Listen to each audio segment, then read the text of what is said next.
Okay, so we'll look at the most basic fundamental of just breaking the open guard here. A lot of this, just understanding posture when you're in the guard is what's going to give you opportunities to even break it and not just be mercilessly attacked by this person.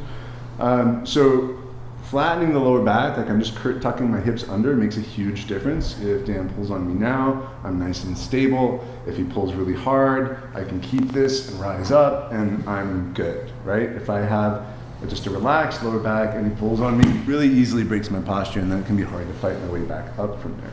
So that's really important. The other most common issue I see in the beginning when people are trying to break the closed guard is that they have this leg flared way out to the side for balance, and then they're just pushing down into their own leg. And so you've reinforced the thing that you're trying to break. So what can help a lot is bringing the knees in, and then if I trap here, I can just apply a little bit of pressure down and out. Now once I'm here, I want to make sure I keep this checked, and then I can start moving into what's going to happen next. And there's a lot of different ways that we can pass from here. We've gone over some of the open guard passes that are available. We can also just look for a basic knee slice and start to gain more control of this scenario. Option number 2 to pass. If your posture is broken, go with it. So if he's breaking my posture, I'm going to stand up and I want to bring my knees in. I'm using the moment where his hands are busy trying to murder me to get up without getting tripped so easily.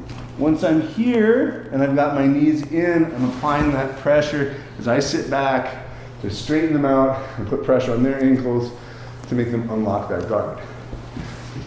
This does not work very well if you just try to stand up right away if this person's ready to trip you, because he can immediately take my leg and now I'm going to start losing position. So one other one that we can look for is I'm going to grab control here and I'm going to step up to a combat base.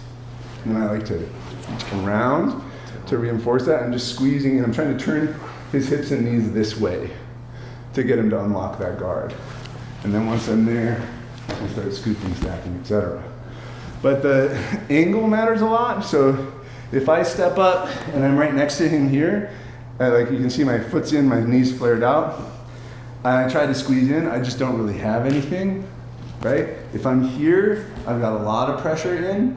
And so just playing with that angle, like where I plant that foot, will make a difference with the pressure that I can apply with that knee.